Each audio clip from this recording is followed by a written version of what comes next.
प्यारे बच्चों, good afternoon and my dear viewers, जितने भी लोग मुझे देखते हैं और जो छोटे बच्चे हैं, जो मेरे स्टूडेंट्स हैं, सब लोगों को मेरी तरफ से नमस्कार।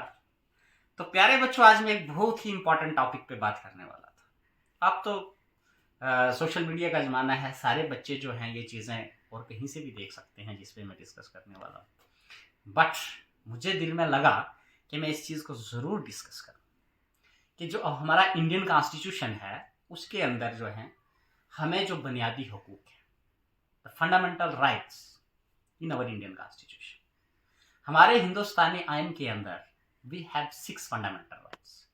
हमें 6 बुनियादी हकूक हैं, तो वो हमारे बुनियादी हक हैं। क्या क्या है वो? हमारा राइट टू इक्वलिटी है, राइट टू फ्रीडम है, राइट अगेंस्ट एक्सप्लॉयटेशन है, right to freedom of religion है, कल्चरल एंड एजुकेशनल राइट्स हैं हमारे पास, and right to constitutional remedies. तो प्यारे बच्चों, ये चीजें जो मैंने बोली, राइट टू इक्वलिटी होता है बराबरी का हकूक, ठीक है, कि we are equal before the law. Under article 14 of our Indian Constitution, equality before law and equal protection before law. कानून की नजर में हम सभी लोग बराबर हैं और पूरी तरह हम कानून का इस्तेमाल कर सकते हैं अपने आप को बचाने के लिए। Prohibition of discrimination on ground of religion extra, it is under article 15 of Indian constitution, ठीक है। मजहबी तौर पर हमारे साथ कोई डिस्क्रिमिनेट नहीं कर सकता कि आप उस जात के हैं, आप फलानी कास्ट के हैं, आपका फलाना मजहब है, आप ये नहीं कर सकते, आप वो नहीं कर सकते। इस तरह से under article 15 of Indian Constitution there is strong prohibition, पूरी तरह से रोक है कि आप इस तरह से नहीं कर सकता है कोई हमारे साथ। Equality of opportunity in employment, that is under article 16 of Indian constitution, कि हमें पूरी तरह से आज़ादी है कि हम कोई जो सरकारी जॉब होती है उसमें हमें बराबर की हम उसमें हिस्सा ले सकते हैं। That is equality of opportunity in employment, that is under article 16 of Indian constitution. Abolition of untouchability, छूत छात का पूरी तरह से खात्मा, that is under article 17 of Indian constitution. जो हमारा हिंदुस्तान का आइन है उसके आर्टिकल 17 के तहत अनटचेबिलिटी जो है वो उसको पूरी तरह से खात्मा किया गया। हम नहीं कह सकते, छूत छात नहीं कर सकते किसी के साथ कि छोटी जात का है, फलान है, ठीक है। एबोल्यूशन ऑफ टाइटल्स, ठीक है। एबोल्यूशन ऑफ टाइटल्स में क्या होता है? Provision of any type of titles that are causing inequality in the social dimension, ठीक है। कि भाई मैं बड़ा आदमी हूँ, मुझे टाइटल है, मैं बाकी दूसरे लोगों को क्या समझता हूँ, इस किस्म के जो है तो ये जो टाइटल है दिस इज टोटली एवोल्यूशन है। जैसे पहले खानदानी सिस्टम होता था, जायदारी सिस्टम होता था, ठीक है। बड़े भाई ये बड़ा नंबरदार है, ये जायदार है, ये फलान है। Now under article 18 of Indian constitution everyone is equal, okay. Next है हमारा राइट टू फ्रीडम, हमें आजादी का हक है।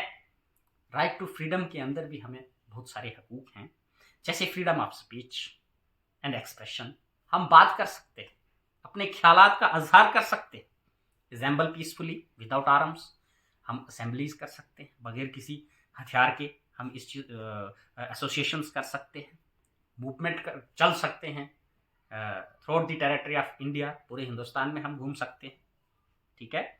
रिजाइड एंड सेटल, रह सकते हैं, अपना कारोबार सेट कर सकते हैं, एंड प्रोफेशन, हम कोई भी पेशा अपना सकते हैं विच इज लीगल, जो जिसको समाज इजाजत देता है वो कोई भी पेशा जो है वो इख्तियार कर सकते हैं। This is under article 19 of our Indian constitution.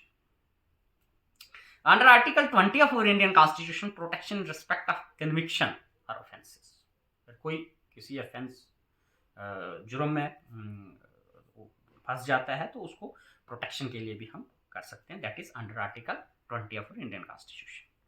Under Article 21, this is one of the most important article in our Indian Constitution, where we have protection of life and personal liberty, ठीक है।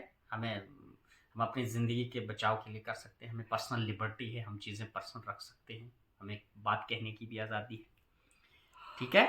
And article 21A which is also most important for little kids, बच्चों के लिए from the age group of 6 to 14, 6 साल से 14 साल के बीच के जो बच्चे हैं उनके लिए जो है आर्टिकल 21A है, राइट टू एजुकेशन। हमें पढ़ाई का अधिकार है। पहले आर्टिकल 21A नहीं था, तो तब बच्चों का जो राइट टू एजुकेशन एक्ट जो 2009 में आया है, तो इसको जो है आर्टिकल 21A कर दिया है। नाउ अगर कोई पेरेंट्स अब बच्चों को स्कूल नहीं भेजते हैं तो उनके खिलाफ जो है वो लीगल एक्शन हो सकती है। ठीक है, तो this is what article 21A। And now our most important article the constitution is article 22। Article 22 में क्या है? Protection against arrest and detention in certain cases. तो प्यारे बच्चों, इसमें मैं एक बात डिस्कस करना चाहता हूँ। मोस्टली क्या होता है, हम गांव में रहते हैं, हमारे समाज में क्या होता है, कोई पुलिस में लग जाता है। मोस्टली अब तो इतना नहीं रहा है, लेकिन आज से आप 5-10 साल पीछे चले जाएं, कोई एक एसपीओ भी भर्ती हो जाता था तो वो गांव में लोगों को डराता था, या गांव में लोग उससे डरते थे कि भाई ही इज इन पुलिस, या उसका फलाना रिश्तेदार पुलिस में है जी, आपको वो अरेस्ट कर लेगा विदाउट एनी कॉज। लेकिन ये आर्टिकल 22 जो है, मैं इसमें आपको बता दूं कि अगर कोई पुलिस आपको अरेस्ट करने आती है तो सबसे पहले उसको क्या करना होता है। Article 22 provides whenever a person has been detained, अगर किसी भी बंदे को डिटेन किया जाता है, ठीक है, तो उसको क्या करना है, he must be informed as soon as may be. उसको सबसे पहले कॉज ऑफ अरेस्ट बताना है। ये नहीं ओए चल तू ठाणे है, तो वो बताएगा नहीं जी क्यों चल ठाणे। तो इस चीज का बच्चों या जो भी बंदा इस चीज के बारे में नहीं जानता है, सब लोगों की इंफॉर्मेशन के लिए मैं बता दूं कि under article 22 of Indian Constitution, police have to inform you the cause of arrest as soon as possible. जितना जल्दी हो सके तो पुलिस ने आपको बताना है कि क्यों आपको अरेस्ट किया जा रहा है, cause of arrest. That is first thing which comes under article 22 of our Indian Constitution, the ground of arrest, why we are arresting you. Second thing is that the detained person shall have right to consult and defend the life of his own choice। कि फिर अगर by chance आपको कोई arrest कर ही लेता है तो आपके पास पूरा अधिकार है, आपको बता दिया उन्होंने कि भाई तभी आपको अरेस्ट किया जा रहा है, तो आपके पास पूरा अधिकार है कि you can defend your self, ठीक है, from the life of your own choice. अपनी मर्जी का वकील करके आप अपने आप को डिफेंड करवा सकते हैं। That is under article 22 of Indian constitution. और ये बात ध्यान में रखनी है, बड़ी मजे की बात है। एक दिन मैं स्कूल में था तो मेरे स्कूल के बाहर से पुलिस गुजरी और एक छोटी सी बच्ची थी, वो रोने लग पड़ी। मैं बोला बच्ची क्यों? बोला ऐसे ऐसे मेरे चाचू है तो वो घर में लड़ाई झगड़ा करता है तो पुलिस वाले उसको ले जाए। तो बच्चों को क्या होता है कि इस चीज का इल्म नहीं होता है कि इस तरह नहीं कोई किसी को उठा के ले जा सकता है। वन शुड नो, बच्चे को पता होना चाहिए, और सारे पेरेंट्स की ये रिस्पॉन्सिबिलिटी है कि अपने बच्चों को अवेयर करें कि कोई किसी को इस तरह से अरेस्ट नहीं कर सकता, ठीक है।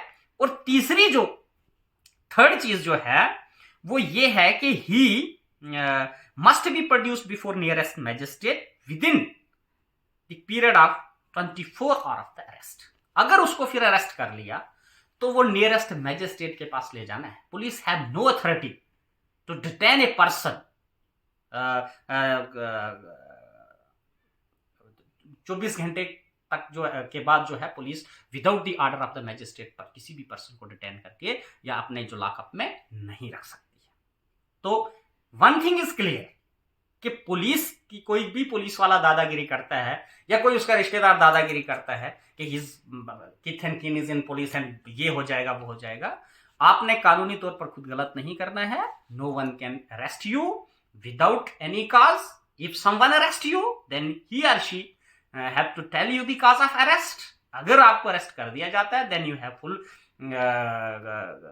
liberty to consult the advocate of your own choice and to defend yourself in the court. And third is that कि within 24 hours के जो पुलिस है उसको आपको मैजिस्ट्रेट के पास पेश करना है और वहां जिरिया होगी और वहां उसके बाद जो जज है वो फर्दर आपको जुडिशियल कस्टडी में रख सकता है या what ever court feels fit for you. तो ये हो गया आर्टिकल 22 ऑफ इंडियन कॉन्स्टिट्यूशन। फिर है नेक्स्ट जो है हमारा थर्ड राइट है, that is right against exploitation. Listen carefully. Prohibition of traffic in human being and forced labour.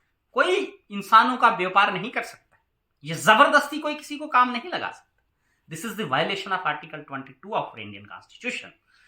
Next है prohibition of employment of children in hazardous employment, that is under article 24 of Indian constitution. हमारे हिंदुस्तान के constitution की धारा 24 के तहत किसी भी बच्चे को जो है वो आप हजार्डियस जगह पे एम्प्लॉयमेंट नहीं दे सकते। जैसे कोयले की काने होंगे या कोई भी खतरनाक जगह है, वहां बच्चों को नहीं लगाया। Next, fourth right is right to freedom of religion. हमें आजादी है कि हम अपना जो मजहब है उसको हम आजादी से जो है मना सकते हैं, या किसी भी मजहब में हम बिलीफ रख सकते हैं, एक मजहब से दूसरे मजहब में जा सकते हैं। There is full liberty, freedom of conscience and free profession. हमें जिसमें बिलीफ है, हमें आजादी है, that is under article 25 of Indian Constitution. Freedom to manage religious affairs, that is under article 26। ठीक है, हम अपने रिलीजियस इंस्टीट्यूट का कर सकते हैं, we have full authority. Freedom to payment of tax for the promotion of any particular religion. हम किसी भी मजहब को ऊपर उठाने के लिए हम उनको पैसा दे सकते हैं, टैक्स दे सकते हैं। We have full liberty, that is under article 27 of Indian Constitution. Okay, I hope कि आप लोगों को ये चीज समझ आ रही होगी, और these things are most important for our life, और ये याद रखनी है प्यारे बच्चों, ताकि आपको कोई जो है बेवकूफ ना बना सके।